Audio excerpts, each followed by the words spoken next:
Hello, my name is Aruj and I'm here today with Chef to show you how to make a delicious pilau. I'm from Pakistan and the reason I choose this dish today is because this pilau, this rice dish is pretty close to me and my culture and my family.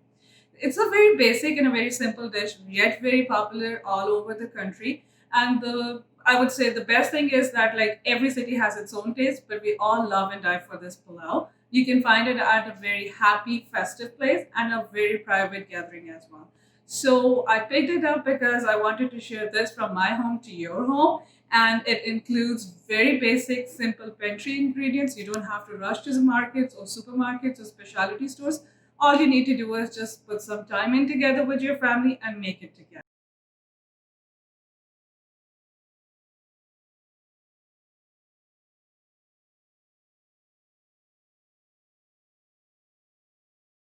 Ingredients, what we have is, I'll just quickly show you. We have oil.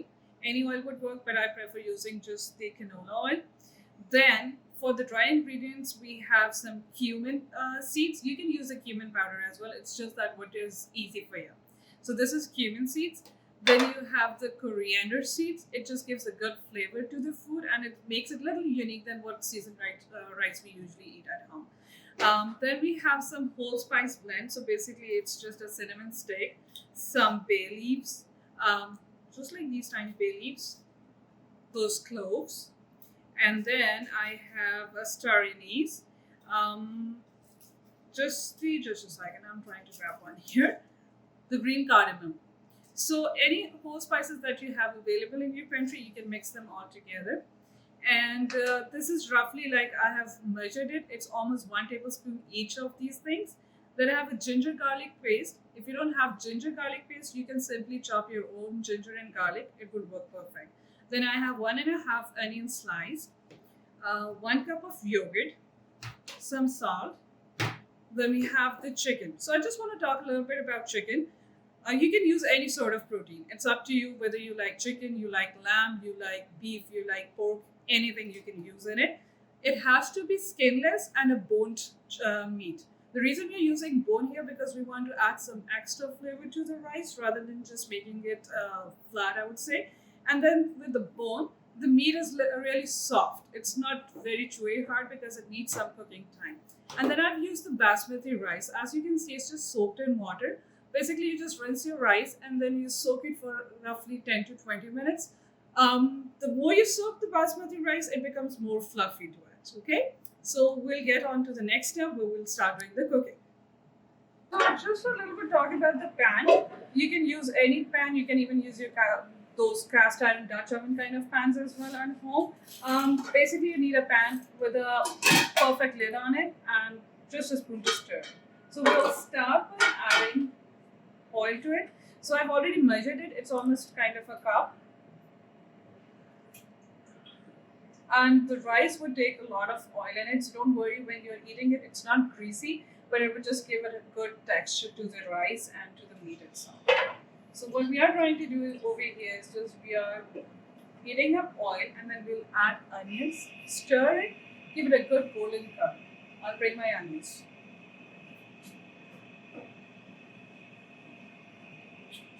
So this 1.5 cup of onions that's going in. All of it. Just a little stir to it so that everything is spread out on the pan. And we just need a little golden color. So we are frying our onions up here.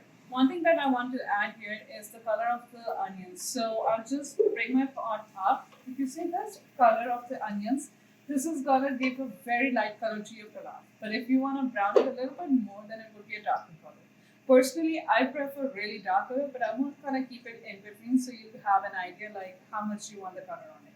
So at this point, we can add the ingredients if you want the pilaf color to be really light. But if you want it a little darker, then you can have it brown for more time. So I'll just brown it another minute and then I'll add my other ingredients too. So back on the onions, now my onions are for the perfect color that I want. It's a little bit golden brown, not on the burning side, but perfectly golden for my color, for my desired color.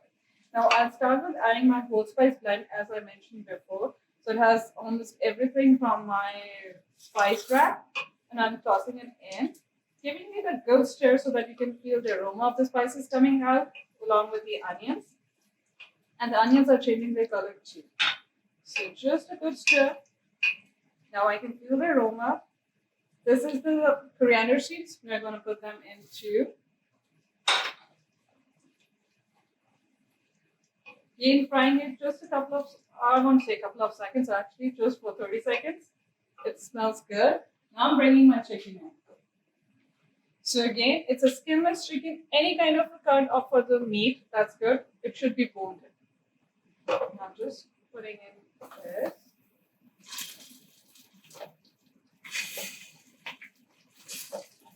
Everything goes in.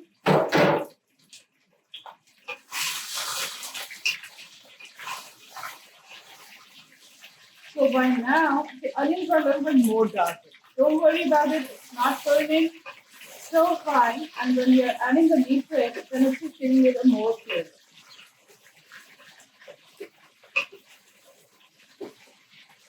Ready? So now I'm going to add this ginger garlic paste to it. I'll just show you all one chicken. So it's kind of changed its color. It's not pink anymore. So we're just adding some ginger garlic paste to it. I've started with 1.5 teaspoon of salt. The rice and chicken takes lots of salt, and we're not putting any store-bought stock. So we're kind of making the stock out of the same chicken. So this is salt. It's not a lot. It's going to season it really well. And now we're going to add 1 cup of yogurt to it. So the yogurt burns off the acidity from the spices as well as the sweetness from the onions.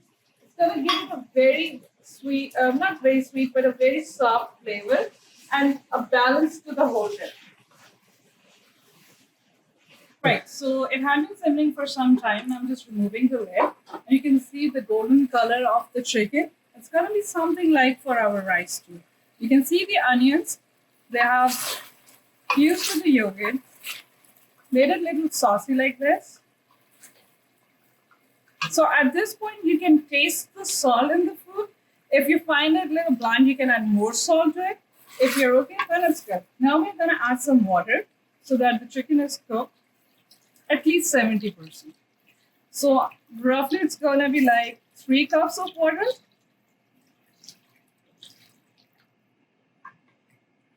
And we will let it boil for a minute and then simmer again for another 10 minutes. And I'll put the lid up once it starts boiling actually. So let's wait for the boiling so it rolls once, and then we're just gonna turn off or make our heat a little low, and then it will be simmering for 10 minutes. Alright, so it had been simmering for some time. It has a beautiful, I would say, caramel kind of a color, which is perfect. I'm going to raise the heat here. It's boiling now. Now I have my soaked rice, which I'm going to add it. So when I soak my rice, I have rinsed them again one more time. Well, you can use a spatula. I'm just fond of using my hands here. And I'll put the rice in. So when we are dealing with the basmati rice, since we soak them for long, if we are stirring them a lot, then the rice grain would break down. We don't want to do that. Once it's in the pot, now we see the stock is covering our rice real good. At this point, we'll let it cook on a medium-high flame so that we can see how much time it takes to cook the rice. It depends what kind of a rice you're using, what quality of basmati rice it is. So any basmati rice is good. Once it's absorbing the stock and the rice is more prominent, at that time we'll check the texture, the final taste of the rice, and if we need to add anything else to it. So we are not covering it, it is just soaked in the water, in the stock, and it's cooking for, let's see how much time it takes. Alright, so the rice has been cooking for like, let's say 5 to 6 minutes, and what I want to show you over here is that, like, if you put the rice on your spoon, there will be few lines on the rice. It shows that it's not done yet. At this point, you can check the salt, the taste of the rice. If there is anything missing, if you want to add anything to it, you can check it on. For me, the rice is not cooked yet, so I would just like to add another half cup of water to it. We don't want to add lots of water because if you're adding much water to it, then the texture would be lost and it would be very much mushy. We don't want the rice to be mushy. So just a good stir so that water sits everywhere. Now I'm gonna just put it on a very low flame, cover the lid, and let it cook till the water is absorbed, and then our pilau is ready. So our flame is really, really low. Now we want to see if the water has been absorbed, the rice are fluffy, they're cooked properly or not. So let's see. And yeah, so no water. The rice itself, you can just smash it with your fingers.